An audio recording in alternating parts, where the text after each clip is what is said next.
Lyla Morris took pride in living life on her own terms as the owner of a thriving boutique furniture business. She had built her image on creating custom, sustainable pieces that clients adored. Her workspace and home sat on the edge of a residential area, known for its strict community rules, which Lyla had purposely avoided joining. For her, the freedom to design her space in a mix of modern design, wildflower gardens, and a curved driveway leading to her home was crucial to her creativity. One cool morning, as sunlight filtered through the trees lining her property, Lyla's sense of calm was shattered. As she stepped outside, she froze in shock. A massive semi-truck, its engine idling noisily, was parked squarely across her driveway, blocking the only access point to her home and workshop. Bold, red letters sprawled across a banner draped over the side of the truck read, "Pay your community dues or lose access." Lyla felt her stomach sink. She wasn't part of any community association. She'd made that obvious when she purchased the property years ago. What was this nonsense? The driver, a stocky man in his late 40s, with a cigarette dangling from his lips, leaned casually against the truck as if he had all the time in the world. "You're not getting this truck out of here," he shouted with a grin, "until you settle what you owe." Lyla's puzzlement quickly turned to anger. She approached him, her voice steady but firm. "I don't know anything. You made a mistake. Move your truck, or I'll call the police." The man chuckled, blowing a stream of smoke into the cold air. "Call whoever you want, lady. I'm just doing my job. Orders came from up top, something about unpaid dues for the association. Not my problem if you don't want to follow their rules." Lyla stepped back, feeling a mix of rage and disbelief. She immediately pulled out her phone and dialed the non-emergency line, explaining the situation to the dispatcher. Within 20 minutes, a police cruiser arrived. Two officers stepped out, their expressions neutral as they approached. Lyla felt a flicker of relief, but that quickly dimmed as she overheard the officer speaking with the driver. "This is a private matter," one of the officers told her after a brief discussion. "If they claim you owe dues, it's something you'll need to resolve through legal channels. We can't tow the truck unless it's violating local traffic laws, and this driveway is technically on personal property." "Private property?" Lyla's voice rose. "Exactly, it's my property. This is trespassing." The officer sighed, his tone indifferent. "It's a complex issue. If they have paperwork claiming jurisdiction over the driveway, it might not be considered trespassing. You'll need to look into the laws of it. For now, I recommend trying to resolve this peacefully." "Resolve this peacefully?" Lyla clenched her jaw as the officers left, leaving her standing in the shadow of the massive truck. She turned back to the driver, who gave her a mocking salute. "Told you," he said, tapping the side of the truck. "I'm not moving. Better start writing checks, lady." Seething, Lyla stormed into her house. She opened her laptop, determined to find any records of this so-called association, or proof that they had rights to her driveway. An hour passed as she sifted through local property records, but nothing solid emerged. Frustration grew, but she wasn't about to let these people push her around. By mid-afternoon, Lyla made a decision. If the police wouldn't help, she'd handle it herself. She called a towing company and arranged for the truck to be taken away. The dispatcher paused when she explained the situation, but eventually agreed to send a tow truck. It arrived an hour later, and Lyla watched from her porch as the driver examined the situation. "This thing is a monster," the tow truck operator murmured, circling the semi-truck. "But we can manage it. You sure you want to do this?" "The owner might not be happy." Lyla's eyes hardened. "I'm sure. Move it." The process was slow and noisy. The semi-truck's driver protested loudly, shouting about lawsuits and damages, but the tow operator ignored him. After nearly 40 minutes, the truck was finally dragged away, leaving behind a faint odor of diesel and an eerie silence. For the first time all day, Lyla felt a moment of relief. That relief was brief. As evening fell, she stepped outside to check her mail, only to find something far more menacing waiting for her. A large pile of construction debris, broken concrete, Rusted rebar and sharp scraps of metal now sat where the truck had been. Resting on top of the pile was a note, written in bold, aggressive letters. "This is just the beginning." Lila's hands shook as she crumpled the note. Her driveway was still blocked, and now the situation had worsened. Whoever was behind this wasn't going to back down easily. She hurried inside, locking the doors and pulling the curtains tightly shut. She had faced challenges before, both as a business owner and as someone fiercely protective of her rights. But this was different. This felt intentional, personal. She sat at her kitchen table, staring at the pile of debris through the window. Lyla knew she couldn't ignore this. If they thought she'd surrender her property without a fight, they were wrong. The next morning, Lyla woke up with a sense of unease that she couldn't shake. The events of the previous day had left her frustrated, but she was determined not to let the situation get out of hand. After all, she had dealt with stubborn people and bureaucratic nonsense before. This was just another barrier. She'd handle it like she always did. But as she stepped outside, her stomach tightened. The pile of construction debris left behind the previous evening had expanded overnight. What was once a manageable mess now looked like the aftermath of a demolition site. Large chunks of concrete, tangled metal wires, and even smashed drywall covered her driveway, completely blocking any access. Among the rubble, she noticed something else. A scatter of sawdust and splinters that looked eerily familiar. Stepping closer, her breath halted in her throat. Someone had taken apart one of her unfinished furniture pieces, likely stolen from her workshop, and dumped the remains onto the pile. A wave of anger washed over her, but it was quickly replaced by something colder. This wasn't just about money or community dues. Whoever was doing this was targeting her personally, trying to break her will. She turned around and rushed back into the house, grabbing her phone to call the towing company again. The dispatcher sounded hesitant when she explained the situation. "I'm not sure we can help you this time, ma'am. If the debris is mixed with private property, we'll need written approval from the party. Who owns it?" Lyla felt her jaw tighten. "The party doesn't own anything here. This is my property. Someone dumped this illegally, and I need it removed, I understand. But if there's a legal dispute, our hands are tied," the dispatcher said politely. "You might need to get the city involved." Frustrated but unwilling to give up, Lyla decided to call the local waste management service to request a pickup. Their response was even more confusing. "We received a report that this is an active construction site," the representative told her.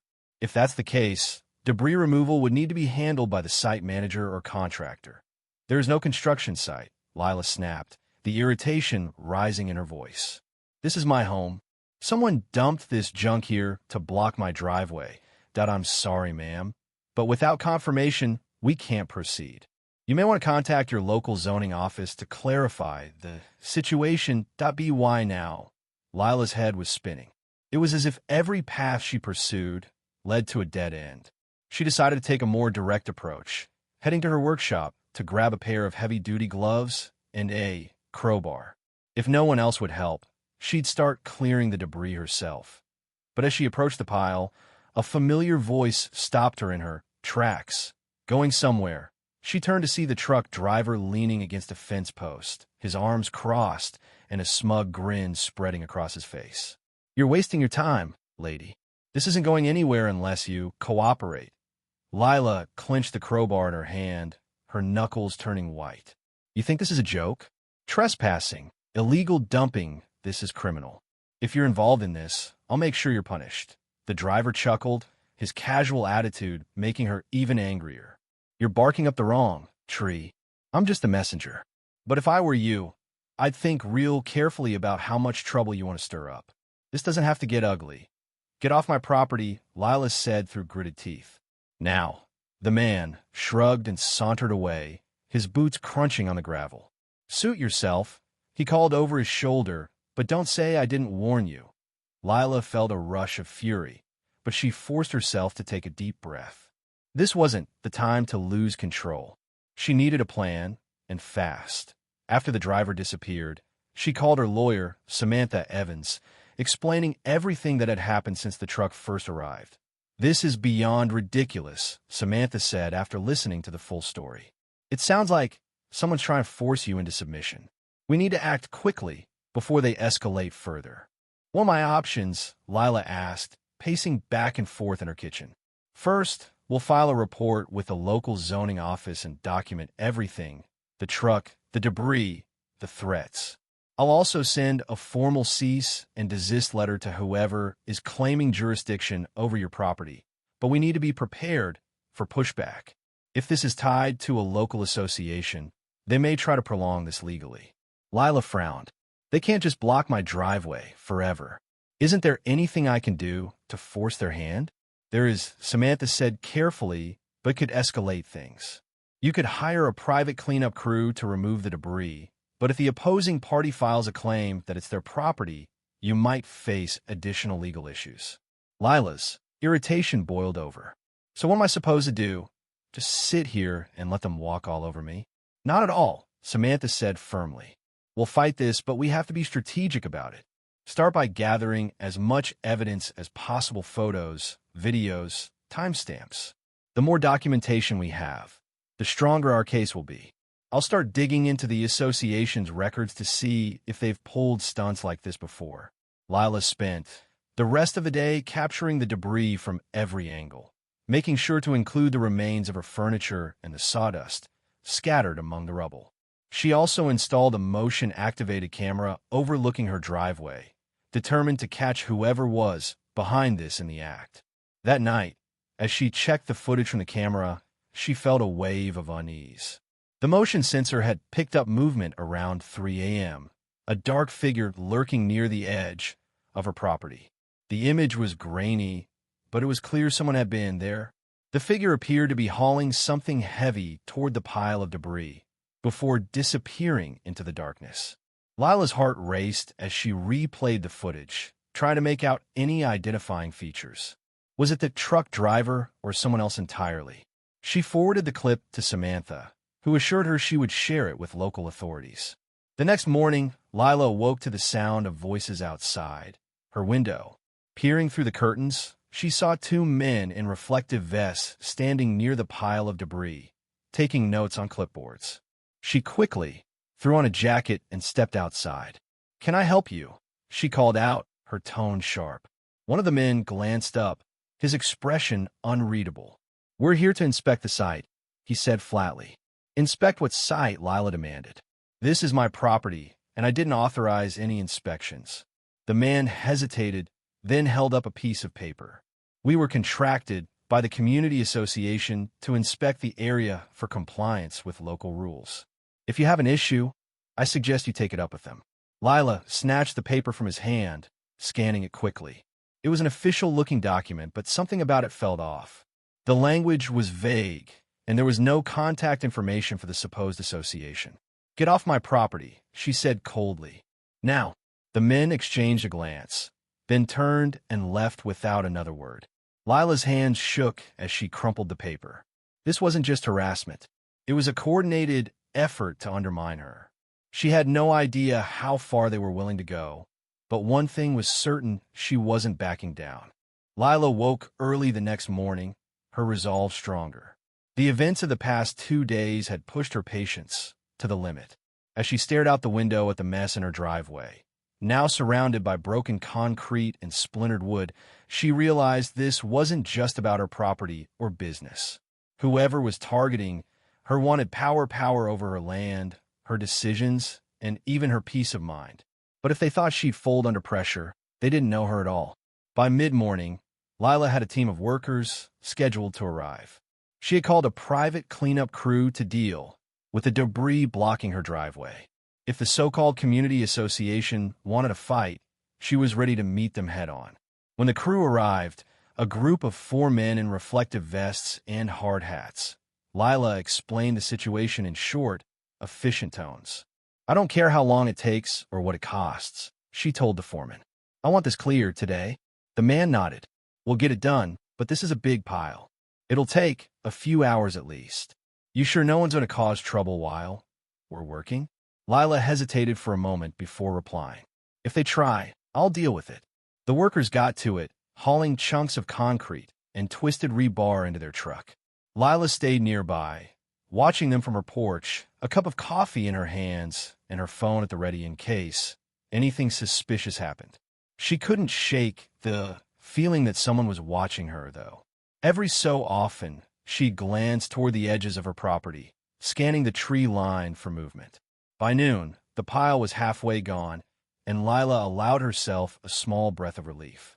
The workers were efficient, and the sight of her driveway slowly being restored gave her a flicker of hope. But that hope was short-lived. A black SUV rolled up to the edge of her property and stopped just outside her driveway. The windows were dark, and for a long moment, nothing happened. Then the driver's door opened, and a man in a neatly pressed suit stepped out. His hair was combed, and he carried himself with an air of confidence. Lyla didn't need an introduction to know he was trouble. "Ms. Morris," he called out, his voice smooth and controlled. "May I have a word?" Lyla set down her coffee and crossed her arms. "You're already trespassing. Make it quick." The man didn't seem bothered by her tone. Instead, he smiled, revealing perfect white teeth. "My name is Victor Lawson. I represent the interests of the local community association. I'm here to discuss a few concerns regarding your property." "Your association has no control here," Lyla snapped. "I've already checked the records. My driveway and my land are not part of your so-called community. So unless you're here to apologize for the mess your people dumped on my property, I suggest you leave." Victor's smile didn't waver, but there was a hint of irritation in his eyes. "Ms. Morris, I can assure you, our actions are entirely within the bounds of the law. As for the debris, well, I can't comment on that. However, your refusal to comply with community standards has raised some concerns among your neighbors. They've expressed their frustration with your lack of cooperation." Lyla felt her blood boil. "Concerns, cooperation. I don't owe you or your association anything. I'm not a member. I never will be. Now, if you'll excuse me, I have work to monitor." Victor's smile faded slightly. He stepped closer, lowering his voice. "Morris, I think you misunderstand the seriousness of this situation. Refusing to comply could result in legal trouble. The association has the right to enforce certain measures to maintain the quality of the community. I'd hate for this to worsen." "Is that a threat?" Lyla asked, her voice calm. "Not at all," Victor replied smoothly. "It's simply a warning. We value harmony in our community, Ms. Morris. I hope you'll consider working with us rather than against us." Before Lyla could reply, one of the cleanup crew workers approached, interrupting the tense exchange. "Ma'am, we've got a problem," he said, glancing nervously at Victor. Lyla turned her attention to the worker, ignoring Victor for the moment. "What is it?" "There's something buried under the debris," the worker said. "Looks like wiring or cables. It's not part of the pile that's been installed into the ground." Lyla frowned and walked over to where the worker was pointing. Sure enough, thin wires stretched through the dirt beneath the rubble, leading toward the edge of her property. She crouched down for a closer look, her mind racing. This wasn't just random debris. Whoever had dumped it here had gone to the trouble of placing something underneath. "What is this?" she muttered. Victor appeared behind her, his voice calm, but with an edge of smugness. Yes, those would be part of the monitoring system installed by the association. It's a safety measure, you see, designed to ensure compliance with local regulations." Lyla shot to her feet, glaring at him. "You're telling me you placed surveillance equipment on my property without my permission?" Victor spread his hands in a mock display of innocence. "It's not surveillance, Ms. Morris. It's simply a tool to maintain order. And, as I said, it's entirely within the law." Lyla took a step closer, her fists tightening. "Get off my property." Victor raised an eyebrow, then nodded slightly. "Very well, but consider this, Ms. Morris. You could make this all go away with a simple signature. Join the association, pay the dues, and I promise this will all be resolved quickly and without conflict. Think about it." With that, he turned and walked back to the SUV, leaving Lyla boiling in his wake. She watched as the vehicle disappeared down the road, then turned her attention back to the wires. The cleanup crew hesitated, clearly unsure of how to proceed. "What do you want us to do with this?" the foreman asked. "Pull out," Lyla said without hesitation. "Every last bit of it." The foreman nodded, though his expression was uncertain. "All right, but if this belongs to the association, they're not going to be happy." "Good," Lyla muttered, "neither am I." As the workers carefully removed the wires and cables, Lyla took photos of everything, documenting the equipment and its placement. She didn't know what the association was planning, but it was clear they'd crossed a boundary. By the end of the day, the debris was gone, and the wires had been gathered in a pile on her driveway. Lyla stood over the mess, her mind racing with thoughts. This wasn't just about community rules or dues. This was an organized attack, and she had no intention of letting them win. She called her lawyer again that evening, detailing everything that had happened. Samantha's voice was calm but serious. "We're dealing with people who think they're above the law," she said. "But they made a critical mistake. Installing equipment on your property without approval is a violation of your rights. We can use this." Lyla felt a surge of determination. "Good, because I'm done playing nice." As night fell, she set up additional cameras around her property and made a silent vow. If they wanted to fight, they'd get one, but it would be on her terms. Lyla spent the next morning reviewing the evidence she had gathered: the debris removal, the cables, and the photographs she had taken. She organized everything into a folder, which she planned to hand over to Samantha later that afternoon.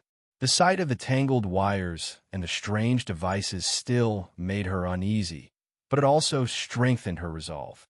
This wasn't just a petty conflict anymore. It was something bigger. As she sipped her coffee, her phone buzzed. It was a text from one of her neighbors, an older woman named Martha, who had lived in the area for decades. Martha had always been kind, waving at Lyla when she passed by, but their conversations had been limited to small talk until now. The text read, "Can we talk?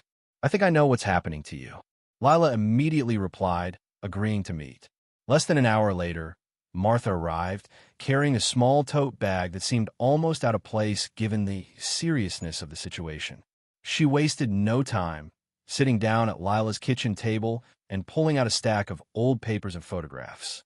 "Lyla," she began, her voice low, "what's happening to you isn't new.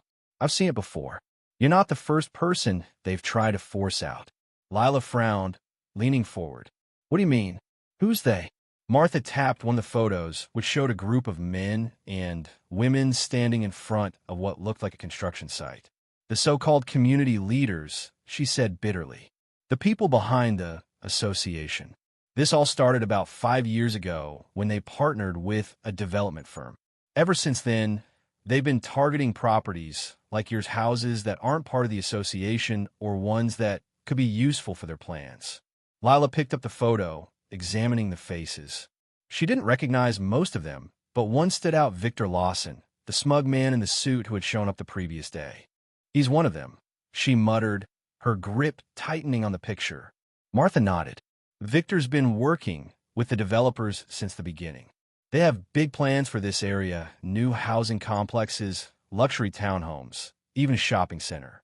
But to make it happen, they need to control more land. And if they can't buy people out, they make life miserable until those people give up and leave." The realization hit Lyla like a punch to the gut.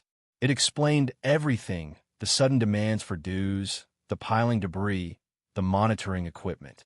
They didn't care about community, rules, or harmony. They wanted her land. "Why hasn't anyone stopped them?" Lyla asked, her voice sharp. Martha sighed. "Because they're careful. Everything they do is just barely legal. They manipulate zoning laws, file endless documents, and tie people up in red tape until they're too exhausted to fight back. A few neighbors have tried, but they didn't have the resources to keep up. Most just gave in." Lyla set the photo down, her mind racing. "I'm not giving in," she said firmly. "If they want to fight, I'll give them one, but I need to know everything." "What else do you know about their plans?"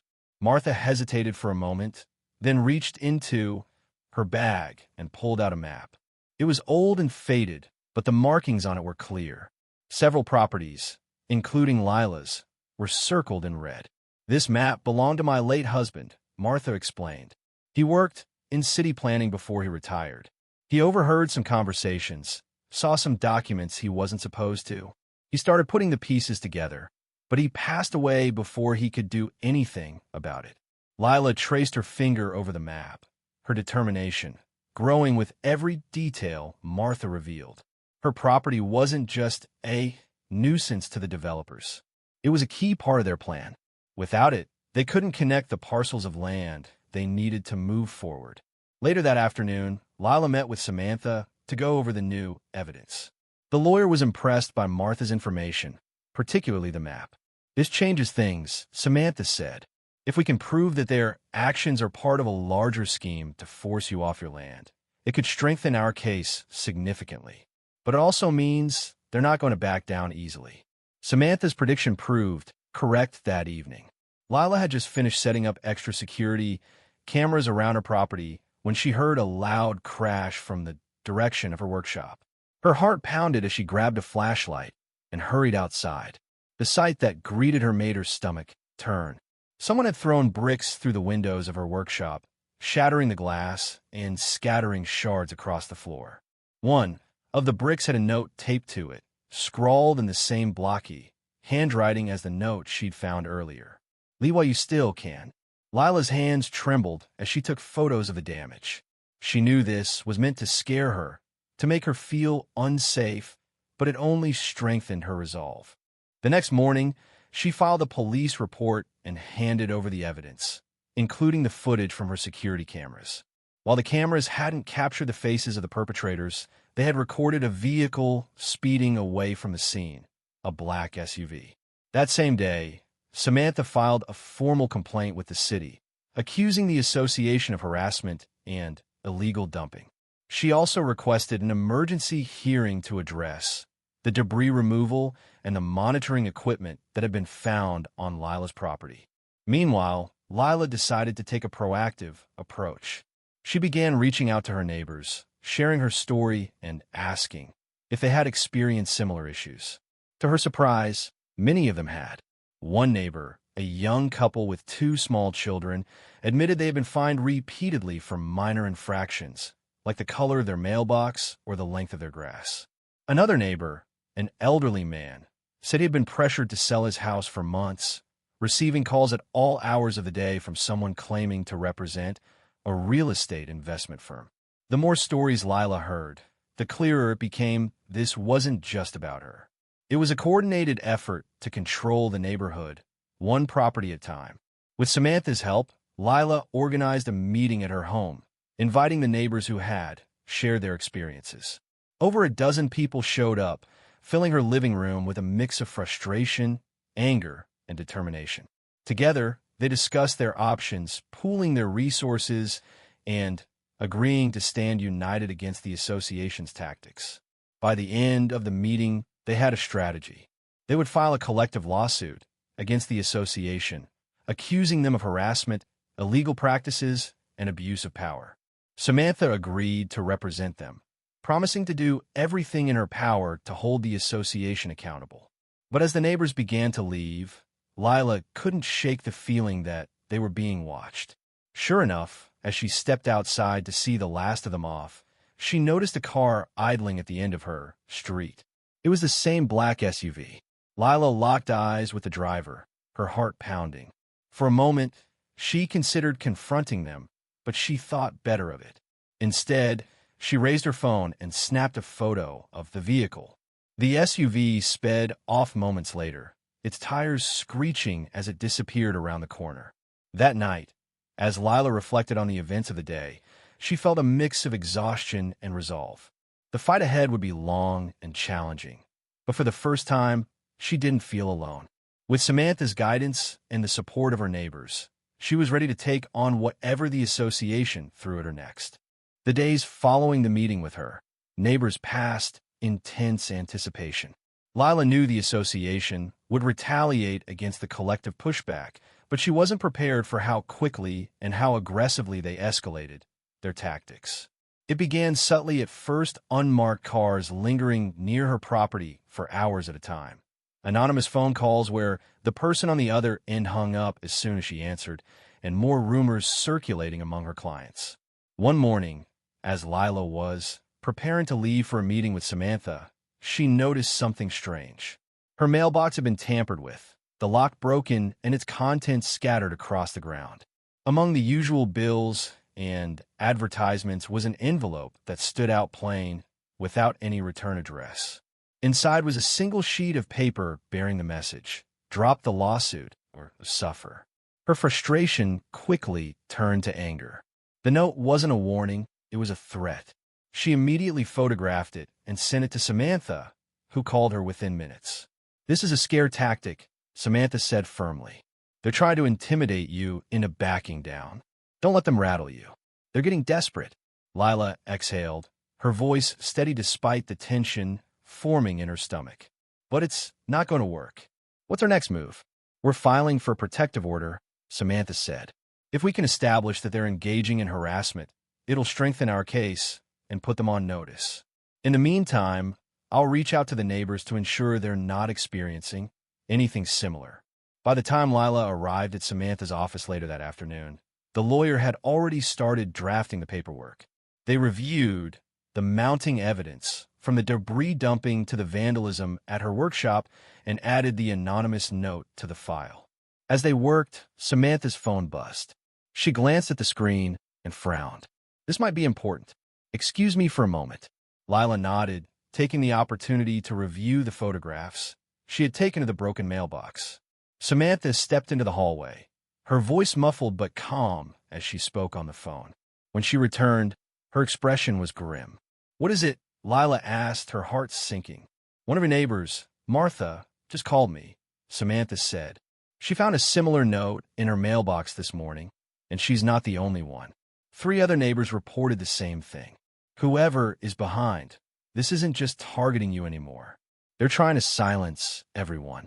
Lyla clenched her fists, a wave of guilt washing over her. She had brought her neighbors into this fight, and now they were facing consequences because of it. But as quickly as the guilt came, it was replaced by resolve. They couldn't back down now. "We need to make this public," Lyla said. "If they're targeting us like this, people need to know. The more attention we bring to their tactics, the harder it will be for them to operate in the shadows." Samantha hesitated for a moment before nodding. "You're right. I'll reach out to a few contacts in local media, but be prepared. This could bring more scrutiny, and they may escalate even further." The following day, Lyla's suspicions proved correct. She returned home from the hardware store to find a city inspector waiting for her in her driveway. The man, dressed in a crisp uniform and carrying a clipboard, greeted her with a curt nod. "Ms. Morris, I'm here to conduct an inspection of your property," he said. "We received a complaint regarding potential zoning violations." Lyla narrowed her eyes. "From whom?" "I'm not at liberty to say," the inspector replied, "but I'm authorized to investigate claims that your workshop may be operating outside of city rules." Lyla bit back a remark and gestured toward the workshop. "Go ahead. You won't find anything out of order." The inspection lasted nearly an hour, during which the inspector meticulously measured, examined, and questioned everything from the placement of her machinery to the type of wood she used. By the time he left, Lyla was furious. She immediately called Samantha to report the incident. "This is ridiculous," she fumed. "They're using city officials to harass me now." "It's a common tactic," Samantha said. "They're trying to overwhelm you with bureaucratic red tape, but if the inspection didn't uncover any violations, it'll work in your favor. Document everything and keep me updated." That night, the situation took an even darker turn. Lyla was startled awake around 2 a.m. by the blaring of her security alarms. She bolted out of bed and grabbed her phone, pulling up the live feed from her cameras. On the screen, she saw 2 figures near the edge of her property, moving quickly as they painted something on her workshop wall. Lyla's pulse raced as she called the police, reporting the vandalism in real time. By the time the officers arrived, the culprits were gone, leaving behind a chilling message scrawled across the side of her workshop: "You can't win." The officers took her statement and reviewed the camera footage, but the suspects' faces were concealed, and their vehicle's license plate was unclear. Still, The police report added another layer to the growing case against the association. The next morning, Lyla met with Samantha and the neighbors who had joined the collective lawsuit. Despite the mounting pressure, their resolve remained strong. Together, they strategized their next steps, including reaching out to additional city officials and ramping up their legal efforts. But even as they planned, Lyla couldn't shake the feeling that the association was one step ahead. Her suspicions were confirmed later that week when she received a notice in the mail, a formal complaint filed against her for destruction of community property. Attached to the notice were photographs of the wires and cables her cleanup crew had unearthed, now twisted and damaged. "They're accusing me of vandalizing their equipment," Lyla told Samantha, her voice filled with disbelief. Samantha scanned the documents, her expression unreadable. "This is a clear attempt to shift blame. Don't worry, we'll counter this with proof that the equipment was illegally installed on your property in the first place." Despite Samantha's assurances, the complaint added another layer of stress to an already overwhelming situation. Lyla spent the next few days balancing her business, legal meetings, and rallying her neighbors. At times, the weight of it all felt unbearable, but she refused to let it defeat her. Late one evening, as she was reviewing legal documents in her workshop, her phone buzzed with a text from an unknown number. The message read, "You're in over your head. Back out now before it's too late." Lyla stared at the screen, her heart racing. She took a deep breath, then forwarded the message to Samantha, adding only 3 words. "I'm not quitting." The courtroom was silent as Lyla sat at the plaintiff's table, her hands folded tightly in front of her. It had taken weeks of relentless effort to get to this moment, filing motions, gathering evidence, coordinating with Samantha and the neighbors. But finally, the association was being forced to answer for their actions. Across the room sat Victor Lawson, flanked by a costly legal team, his smug expression still in place, as if he were certain this would go his way. The judge entered, and everyone rose. Lyla took a steady breath as proceedings began. Samantha wasted no time. She laid out the case with precision, starting with the illegal debris dumping on Lyla's driveway and the discovery of the buried wires. Each piece of evidence was presented with meticulous detail: photographs, timestamps, city reports, and even the anonymous threats. "The defendants have not only harassed my client," Samantha stated, her voice strong and commanding, "but they have also violated multiple property laws. Their attempts to force Ms. Morris and others off their land constitute a blatant abuse of authority under the guise of community regulations." Victor's attorney, a tall, silver-haired man with a commanding presence, stood to counter. "Your Honor, these claims are exaggerated. My clients acted within their legal rights to ensure community compliance. Any actions taken were purely administrative and necessary to protect the integrity of the neighborhood." Samantha didn't flinch. "Let's examine those administrative actions," she said, calling up the evidence of the cables and devices buried under the debris. These installations, placed without authorization, were not part of any safety measure. In fact, the equipment belongs to a private development firm with direct ties to Mr. Lawson and other members of the association. Their purpose was not compliance. It was surveillance and intimidation. The courtroom stirred as Samantha introduced documents linking the buried equipment to a real estate company known for targeting properties for hostile acquisitions. Emails and invoices showed payments between the association and the developers, making it clear this wasn't about community rules. It was about money and influence. Victor's smug facade finally cracked as Samantha called her next witness, Martha, the elderly neighbor who had endured years of intimidation. Her voice was steady despite her age as she detailed her experiences from unexplained fines to late-night phone calls pressuring her to sell her home. When Samantha introduced the map that Martha's late husband had created, showing the association's plans to consolidate properties for a massive development project, the courtroom fell silent. "This isn't just harassment," Martha concluded, her voice tinged with quiet anger. "It's theft. They're trying to steal our homes one by one." Victor's attorney tried to undermine Martha's testimony, suggesting that her map was outdated and speculative, but Samantha was prepared.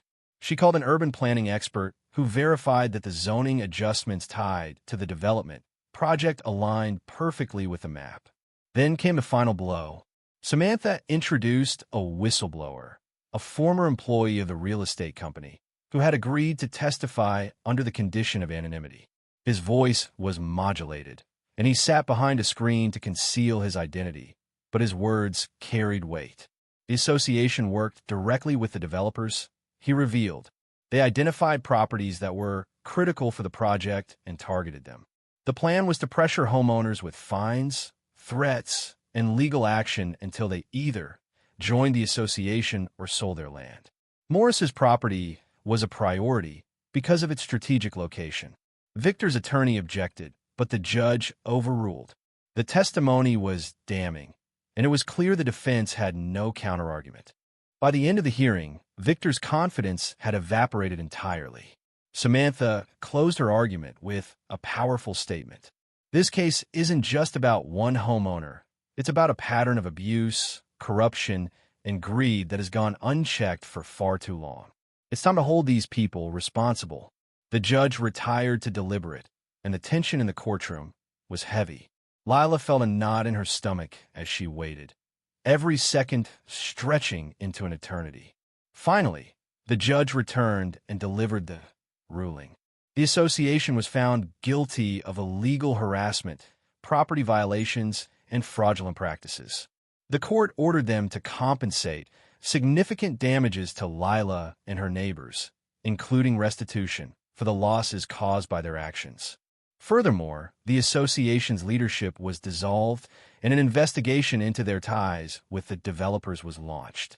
Lyla felt a wave of relief and vindication as the verdict was read. For the first time in weeks, she allowed herself to smile, but as she glanced across the room at Victor, his expression dark and seething, she knew this wasn't the end. The developers wouldn't stop just because they'd lost a court battle. Outside the courthouse, Lyla was met with hugs and handshakes from her neighbors. Samantha stood beside her, her professional demeanor softening into a rare smile. "You did it," she said. "No," Lyla replied, her voice steady. "We did it."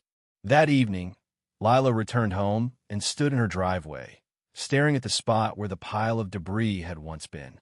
The battle had been exhausting, but she felt stronger now, more resolute. She wasn't just defending her home, she was standing up for the right to live without fear, without exploitation, and she wasn't done fighting. If the developers came back, she'd be ready. Normal but thriving. Her business picked up again, and clients who had canceled orders returned with apologies. Some even told her they had been moved by her story.